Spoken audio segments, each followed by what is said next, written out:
ভাই ফিরে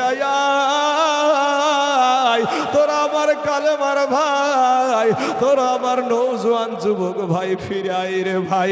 তোদের পা দুখানা গায়া দে, তোদের পায়ে হাত দিয়া বলি ভাই মাস্তানি করিও না, তুমি আমার দুশ্মন না রে ভাই, আমিও তোমার দুশ্মন না রে যুবক।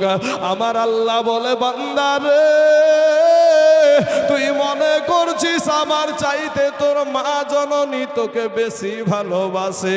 ওরে বান্দা তুই মনে করছিস আমার চাইতে তোর আব্বা জান তোকে বেশি ভালোবাসে। ওরে বান্দা তুই মনে করছিস আমার চাইতে তোর বিবি তোকে বেশি ভালোবাসে।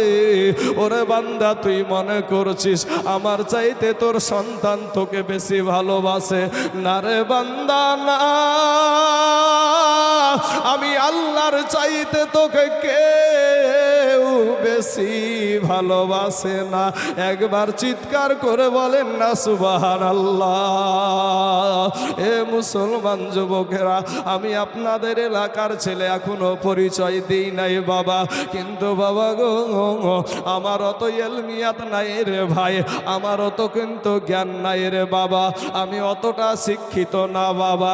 আমার আল্লাহ পাক আমাকে এই চেয়ারে বসায় আছে, মা বাবার দোয়া আছে রে বাবা, আমার শিক্ষকদের দোয়া আছে। আমার এই ভাইদেরকে বলবো ভাই রে, তোদের পায়ে হাত দিয়া বলি ভাই, কবরে যাওয়ার আগে রে ভাই তওবা করে কবরে যাও, নাইলে কবরটা হবে জাহান্নামের টুকরা বাবা। এত কঠিন, এত কঠিন জায়গা রে যুবক। আমার আল্লাহ বলে বান্দা রে, ওরে বান্দা আমি তোর আল্লাহ, আমি আসমান সৃষ্টি করেছি আমার বলি নাই, আমি জমিন সৃষ্টি করেছি আমার বলি নাই, আমি পাহাড় সৃষ্টি করেছি আমার বলি নাই, আমি চন্দ্র সৃষ্টি করেছি আমার বলি নাই। কিন্তু বান্দা রে, ওরে বান্দা তুই হলি আমার, চিল্লায়া বলুন না একবার সুবহানাল্লাহ। আমার আল্লাহ এত মুহাব্বত করে এরে আমার যুবক ভাইয়েরা, ও সোনার যুবক, আজকে যদি আমি তাইজুলকে অন্ধ করে আমার আল্লাহ দুনিয়াতে পাঠায়া দিত, পৃথিবীর একটা কোনো ডাক্তারের ক্ষমতা ছিল না আমার চোখ দুটাকে ফিরাইয়া দেয় রে বাবা। আমার আল্লাহ বলে বান্দা রে, আমি তোর আল্লাহ, তোর কোনো পরিচয় ছিল না, এক বিন্দু পানি থেকে আমি তোকে আমি রক্ততে পরিণত করলাম, এরপরে হাড় হড্ডি মাংস থেকে তোকে মানুষে পরিবর্তন করলাম, এতে থেকে একটা আমি রুহু তোর ভিতরে দিয়ে দিলাম। তুই 10 মাস মায়ের পেটে থাকলি রে বান্দা, ওই পেটে থাকা অবস্থায় দুনিয়ার কোনো মানুষ ভাবে নাই মায়ের পেটে বাচ্চাটা কেমন করে বেঁচে আছে। বাপ, এই যুবক ভাইরা শোনা, আমার ভিতরে কোনো কাউকে কষ্ট দিয়ে কথা, কষ্ট পাও তোমরা এরকম কথা আমি একটাও বলবো না ভাই। তবে আমি মানুষ, মানুষ মাত্র ভুল হতে পারে না, পারে না গো, ভুল হতে পারে। তো বাবাজি, আমার যুবক ভাইয়েরা, আমরা মায়ের পেটে বলেন তো চাচা জীবিত ছিলাম না মরা ছিলাম? কথা বলতে হবে, জীবিত না মরা? জীবিত ছিলাম। মায়ের পেটে বাচ্চা নড়াচড়াও করে, কিন্তু বলেন তো বেঁচে থাকার জন্য খাবারের প্রয়োজন হয় না, হয় না? হয়। তো খাবারটা কে দিল? মনে হয় আমাদের মুখ্যমন্ত্রী মমতা ব্যানার্জির খাদ্য সুরক্ষার কার্ড মায়ের পেটে দিয়েছিল নাকি?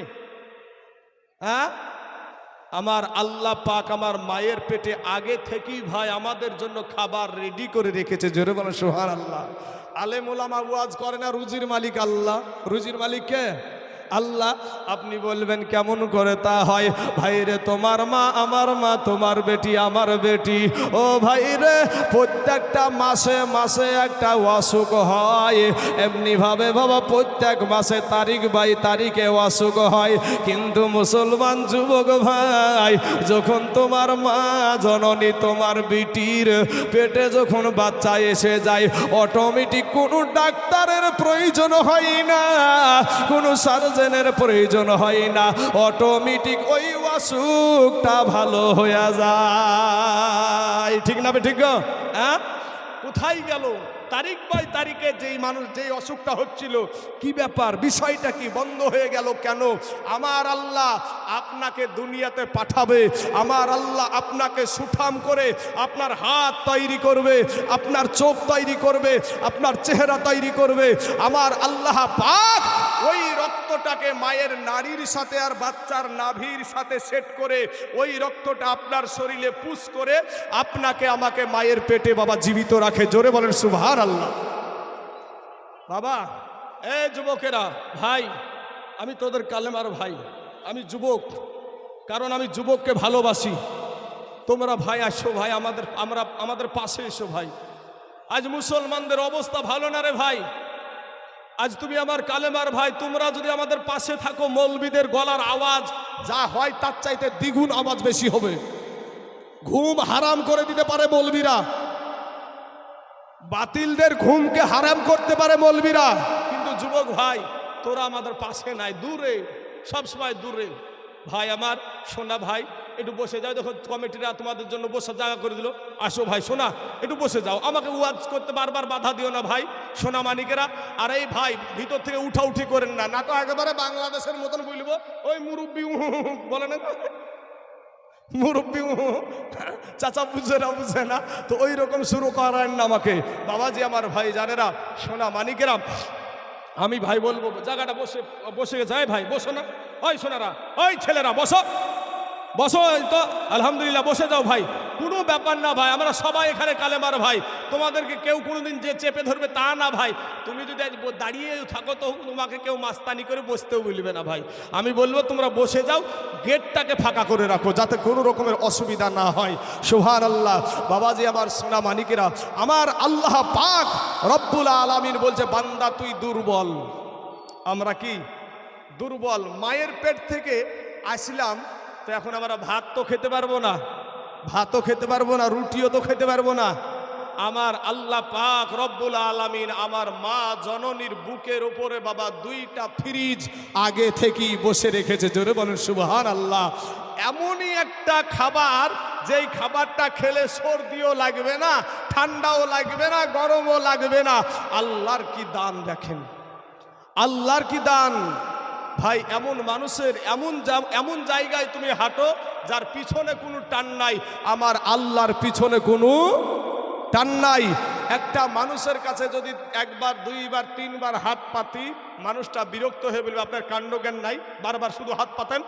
কিন্তু আমার আল্লাহ বলে, বান্দারে তুই আমার কাছে যত চাইবি আমি তত তোর কাছে খুশি হয়ে যাব, তোর জন্য খুশি হয়ে যাব। জোরে বলে সুবহানাল্লাহ।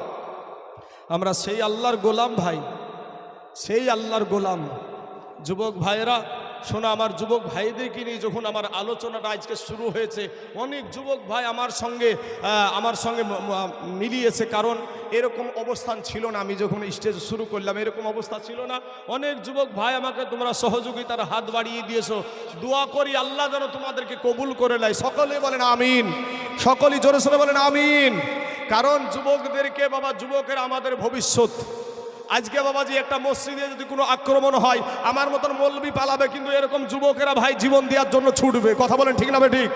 হ্যাঁ, আমার মতন মৌলবি দিয়ে কোনো কাজ হবে না বাবাজি, এরকম বৃদ্ধ ব্যক্তি দিয়ে কোনো কাজ হবে না। আজকে বাঁশপাড়ার জমিনে এই মাদ্রাসাকে যদি বাবাজি কেউ আক্রমণ করতে আসে, এই রকম যুবকেরাই এই মাদ্রাসাকে ঠিকিয়ে রাখবে। কথা বলেন ঠিক না ঠিক? বাবাজি আমার ভাই, তাই আমার যুবক ভাইদেরকে আমি যেভাবে বলেছিলাম, অনেক যুবক মেনে নিয়েছে। আর যারা বাবাজি পাপড় খাওয়া মাল, মা বাপে প্রথম থেকেই শিক্ষা দিয়েছে, বেটা টাটা দাও, টাটা, যেখানে দেওয়ার কথা, শিক্ষা দেওয়ার কথা ছিল সালাম দাও, দেখবেন কোলে লিবে বেটা টাটা দাও, tata tata, light laser light মারছে। এখানে কি শিক্ষা হবে বলেন? এই যে লেজার লাইট মা বাবাদের কিনে দিয়েছে, ওইখান থেকে লেজার লাইট ঝাড়ছে বক্তাকে। তাহলে কি আদর্শ, কি শিক্ষা নেবে? মা খালা শোনা, আপনার সন্তানকে শিক্ষিত করেন। আমার যুবক ভাইয়েরা, তোমাদেরকে বলছি না তোমরা আমাদের মতন হুজুর হয়ে যাও, এটা বলছি না ভাই। ভাই তুমি যেই জায়গাতে আছো সেখানেই থাকো, কিন্তু ভাই বেয়াদব হয়েও না। আমার কথাটায় কোনো গালি আছে ভাই? তুমি যে জায়গাতে আছো তোমার মতন কত যুবক ভাই, আমার সোনা মানিকেরা, তোমার মতন কত যুবক রে ভাই রাস্তায় ড্রাইভারি করে ভাত খায়, এরপরেও 5 ওয়াক্ত নামাজ পড়ে, অভাব নাই। তুমি কেন পারবা না রে বাবা? তোমার মতন কত যুবক মুনিশ খেটে ভাত খায়, এরপরেও 5 ওয়াক্ত নামাজ পড়ে, তুমি কেন পারবা না রে বাবা?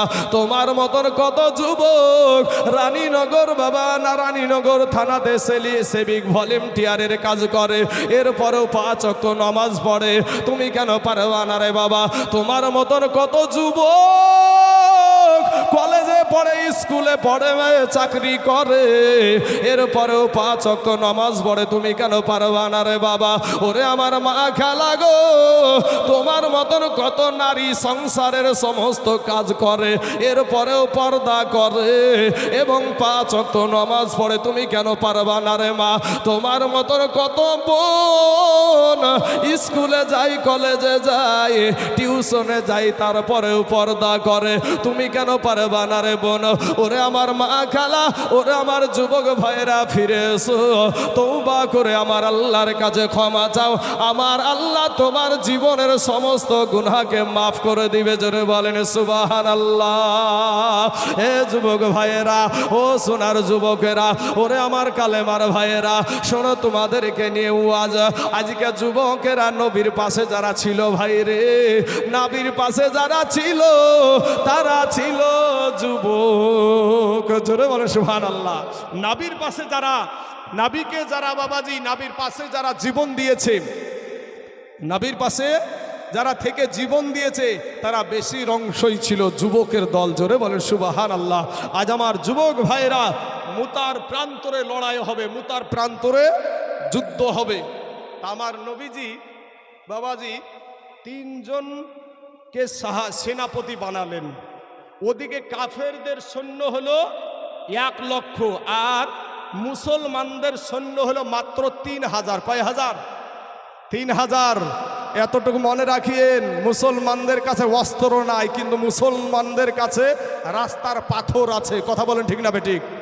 মুসলমানদের কাছে অস্ত্র নাই, কিন্তু মুসলমানদের কাছে রাস্তার পাথর আছে। যুবক ছেলেরা ভাই, সেই সময়তে আমার দয়ার নবীজি যুদ্ধের জন্য প্রস্তুত করলেন মাত্র 3000। কয় হাজার? এই 3000-এর ভিতর বা 3টে সেনাপতি বানালেন। বাবাজি যুদ্ধের ময়দানে ভাই সেনাপতি লাগে 1 জন, আর আমার নবী বানালেন 3 জন। এতে থেকে কারো বুঝতে বাকি রইল না যে নবী যেহেতু 3 জন বানিয়েছে, এদের ভিতরে 1 জনও বাড়ি ফিরবে না, 1 জনও বাড়ি ফিরবে না। এদেরকে বলছে তোমরা যাও, বাড়িতে গিয়ে সালাম করে এসো। কোথায় আমার পালক পুত্র যায়েদ? দাঁড়িয়ে যাও। সঙ্গে সঙ্গে লাব্বাইক ইয়া রাসূলুল্লাহ বলে দাঁড়িয়ে গেলেন, নবীজির পালিত পুত্র। তারপরে বললেন কোথায় আমার চাচাতো ভাই জাফর বিন আবু তালিব? দাঁড়িয়ে যাও। সঙ্গে সঙ্গে বাবা দাঁড়িয়ে গেলেন। তারপরে বললেন কোথায় আমার সাহাবী আব্দুল্লাহ ইবনে রাওহা? দাঁড়িয়ে যাও। সঙ্গে সঙ্গে বাবা দাঁড়িয়ে গেলেন। বলল তোমরা বাড়ি যাও, সালাম করে এসো। বাবারা, ওগো আমার যুবক ভাইয়েরা, নৌজওয়ানেরা, তরুণেরা, আমার মা খালা গো, দিলখানা একটু নরম করে দিবেন গো মা। আমাদের চোখে পানি আসে না রে ভাই, আমাদের গুনহায় গুনহায় আমাদের কালটা পাথর হয়ে গেছে রে বাবা। এমন একটা ঘটনা আপনাদের সম্মুখে আমি তুলে ধরলাম বাবা, যার কারণে যদি 1 ফোঁটা চোখের পানি আপনি ছেড়ে দিতে পারেন, ওই চোখের পানিটা কাল কিয়ামতের মাঠে আপনার জন্য নাজাতের কান্ডারি হয়ে যাবে। জোরে বলেন সুবহানাল্লাহ। আমার নবী বললেন যে তোমরা বাড়িতে যাও, সালাম করে এসো। প্রথম জন বলছেন, যায়েদ বলছেন ইয়া রাসূলুল্লাহ, ইয়া হাবিবাল্লাহ, নবী গো, আমার আব্বা জান আমাকে যুদ্ধের ময়দানের সেনাপতি বানায়া দিয়েছে। ওগো নবীজি,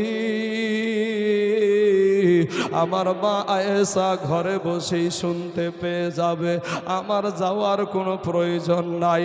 বাবা জাফর বিন আবু তালিব বাড়িতে চলে গেলেন। বাবা বাড়িতে গিয়ে বিবিকে সালাম দিয়া বলে, বিবি রে, ওরে বিবি আমার দয়ার নবী আমাকে যুদ্ধের ময়দানের সেনাপতি বানায়া দিয়েছে। বিবি গো এতদিন তোমার সঙ্গে আমি সংসার করছি গো বিবি। ওরে বিবি তোমার হয়তো আমি কোনো হক তোমার আদায় করতে পারি নাই রে বিবি। বিবি গো তুমি আমাকে মাফ করে দিও। বিবি আল্লাহর দরবারে দুইখানা হাত তুলে বলে আল্লাহ গো ওগো আল্লাহ আমার স্বামীকে আমার দয়ার নবী যুদ্ধের ময়দানের সেনাপতি বানায়া দিয়েছে, তাতে থেকে আমি বিরত থাকতে বলবো না, আমি বাধাও দেব না। তবে আল্লাহ গো আমার স্বামীকে যুদ্ধের ময়দানে জয়ী করে গাজী হিসাবে আমার কাছে পৌঁছায়া দিও। বাবা জাফর বিন আবু তালিবের হাতে ছিল একটা তরবারি, ওই তরবারির উল্টা পিঠ দিয়ে একটা বৃদ্ধ আঘাত করে বলছেন ওরে বিবি উল্টা দোয়া করিও না, উল্টা দোয়া করিও না, তোমার উল্টা দোয়া আমার আল্লাহর দরবারে কবুল হবে না। জোরে জোরে বলুন সুবহানাল্লাহ। বিবি গো যুদ্ধের ময়দানে সেনাপতি লাগে একজন, আমার দয়ার নবী বানায় আছে তিনজন। বিবি রে আমার আগেও একজন আছে, পরেও একজন আছে, নির্ঘাত আমি ওই মুতার প্রান্তরে শহীদ হয়ে যাব। বিবিরে তুমি উল্টা দোয়া করিও না, তোমার উল্টা দোয়া আমার আল্লাহর দরবারে কবুল হবে না। আর বিবি গো আমার যে ছোট ছোট কলেজার টুকরা নয়নের পাড়াগুলা আমার সন্তানগুলাকে আমি রেখে যাচ্ছি গো বিবি, আমি যেই রাস্তায় জীবন দিতে যাচ্ছি গো বিবি, আমার ওই বাচ্চাগুলাকে তুমি ওই রাস্তাতেই তুমি শিক্ষিত করিও। জোরে বলেন সুবহানাল্লাহ। এই বলে বাবা জাফর বিন আবু তালিব বাড়ি থেকে বেরিয়ে যাচ্ছে, এমন সময়তে বিবি কাটা কবুতরের মতন বিছানে আপনার উঠানে পড়ে গড়াগড়ি আরম্ভ করে দিল। ছোট্ট ছোট্ট বাচ্চাগুলা পিছনে পিছনে আব্বু গো বলে দৌড়ায়। ওই জাফর বিন আবু তালিব একবারও পিছন ফিরে তাকালেন না। কারা কান্দে? তাদের ইমানটা কত মজবুত রে যুবক ভাই। এবার 3 নম্বর সেনাপতি, যার নাম হলো আব্দুল্লাহ ইবনে রাওয়াহা, নতুন বিবাহ করেছে বাবা। ফুলসজ্জার রাত্রি, বাসর সজ্জার রাত্রি, এমতো অবস্থায় নবী সেনাপতি বানায়া দিয়েছে। বাড়ির গেটে থেকে সালাম দেয় বিবিকে, বিবি দেখে কোরআন তেলাওয়াত করছে। এমতো অবস্থায় বিবিকে বলে বিবি গো তুমি কোরআন তেলাওয়াতটা একটু বন্ধ করো, আমি তোমার স্বামী এসেছি। বিবি গো তোমাকে আমি নতুন বিবাহ করেছি গো বিবি, কোনো হক আমি তোমার আদায় করতে পারি নাই গো বিবি। বিবি গো ওরে বিবি তুমি আমাকে মাফ করে দিও গো বিবি, আমার দয়ার নবী আমাকে যুদ্ধের ময়দানের সেনাপতি বানায়া দিয়েছে। বিবি একটা ডাক দিয়া বলে স্বামী স্বামী গো আমার দয়ার নবী আপনাকে যুদ্ধের ময়দানের সেনাপতি বানায়া দিয়েছে গো স্বামী, তাতে থেকে আমি বিরত থাকতে বলবো না, আমি বাধাও দিব না। তবে স্বামী গো আপনি একটা বার শুধু আমার বাড়ির ভিতরে আসেন, একটা বার শুধু আপনি বাড়িতে আসেন। স্বামী ডাক দিয়ে বলছে বিবি রে আমি বাড়ির ভিতরে যাব না রে বিবি। ওরে বিবি আমি বাড়ির ভিতরে যাব না, তোমাকে দেখলে আমার মনে প্রেম জাগবে, ভালোবাসা জাগবে, যুদ্ধে যেতে মন চাইবে না। কেমন তাদের বিবি ছিল বাবা। বিবি একটা ডাক দিয়া বলে প্রাণের স্বামী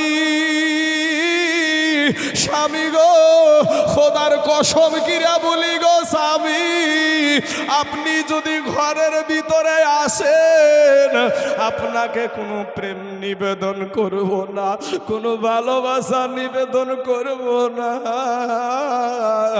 শুধু একটা নজর আমি দেখে রাখতে চাই, আপনার সাথে আমার নতুন বিবাহ হয়েছে গো স্বামী। স্বামী গো, ভালো করে আপনাকে দেখতে পাই না, আমি একটা নজর শুধু আপনাকে দেখে রাখতে চাই, কাল কিয়ামতের মাঠে যেন আপনাকে স্বামী রূপে চিনে নিতে পারি। জোরে বলেন সুবহানাল্লাহ।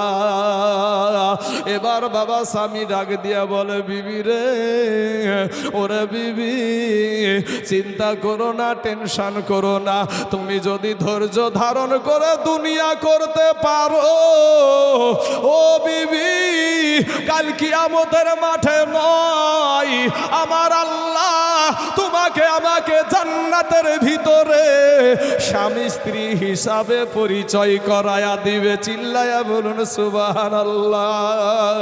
বাবা গো, বিবির কাছ থেকে বিদায় নিয়ে বাবা চলে গেল যুদ্ধের ময়দানে।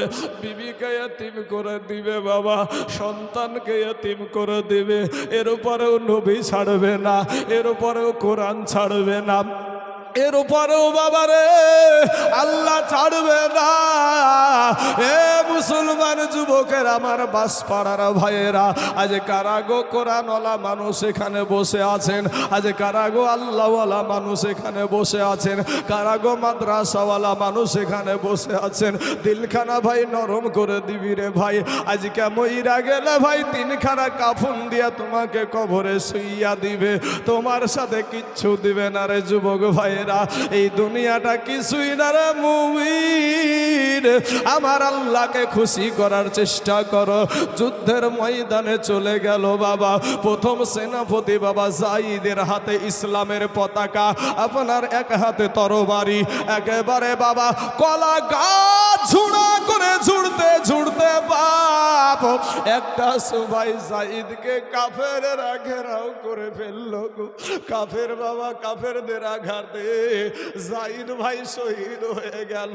এরপরে জাফর বিন আবু তালিবের হাতে তরবারি, এই জাফর বিন আবু তালিবের হাতে যখন তরবারি বাবা, কি বলবো বাবা, একেবারে কালবৈশাখী ঝড়ের মতো আমার আল্লাহর গোলাম যারা বাবা, তাদেরকে কেউ রুখার মতন নাই রে বাবা।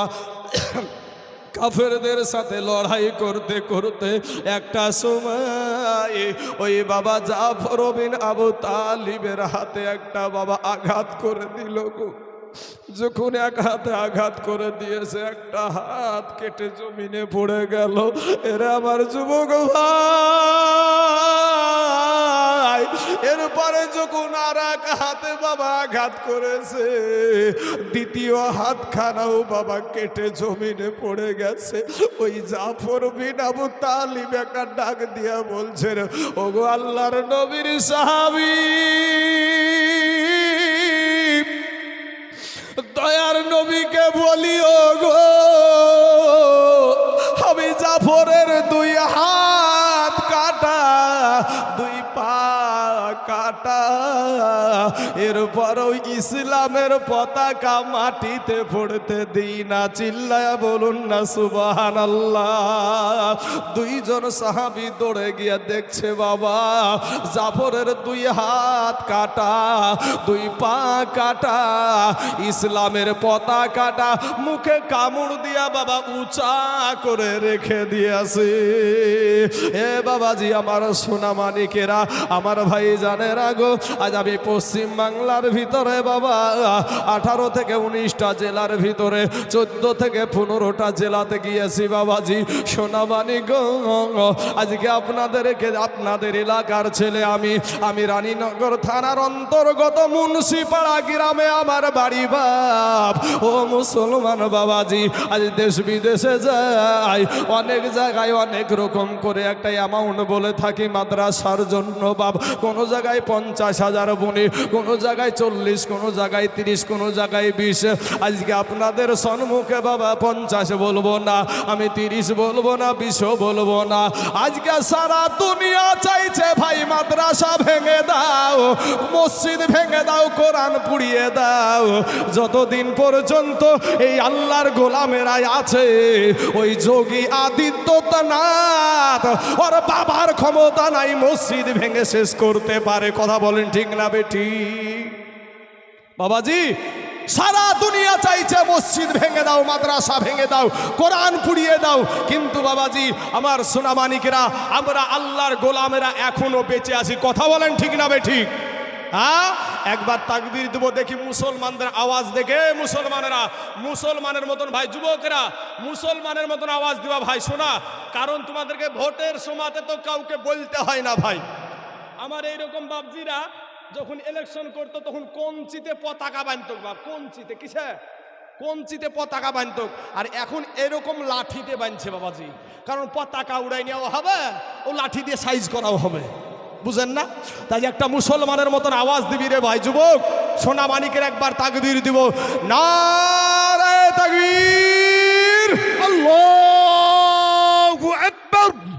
মাইকটা বন্ধ রাখবেন। দেখি আমার এই যুবক ছেলেদেরকে, যে আমি এতক্ষণ নিয়ে যুবকদেরকে নিয়ে কথা বলছি, এদের ভিতরটা কতটা আমার আল্লাহর জন্য পাগল হয়েছে, নবীর জন্য পাগল হয়েছে। এই যুবক ছেলেরা ভাই, তোদের আওয়াজ শুনবো ভাই। আল্লাহকে ডাকতে লজ্জা আছে আমাদের ভাই? আল্লাহকে ডাকতে, আমাদের মাকে ডাকতে কোনো লজ্জা আছে? আব্বাজানকে ডাকতে কোনো লজ্জা আছে? আর লজ্জা নাই? তাহলে একবার জোর দিয়ে আমার যুবক ছেলেরা তোমরা ভাইয়েরা শোনা, আমার যুবক ছেলে ভাই তোমাদেরকে বলতে চাই ভাই, মুসলমানের মতন আওয়াজ দিয়ে আজকের এই প্যান্ডেলকে কাঁপাতে হবে। একবার নারে তাকবীর, মাশাআল্লাহ মাশাআল্লাহ। ভাই আমি আপনাদেরকে আজ 40 বলবো না, মাত্র 10,000 টাকার একজন বান্দাকে আমি এখনো একজন দেখতে চাই, আমি একটা তাকবীর দিব ভাই এই মাদ্রাসাটার জন্য। আপনাদের দেশের মাদ্রাসা, এটা আমাদের একটা অনেক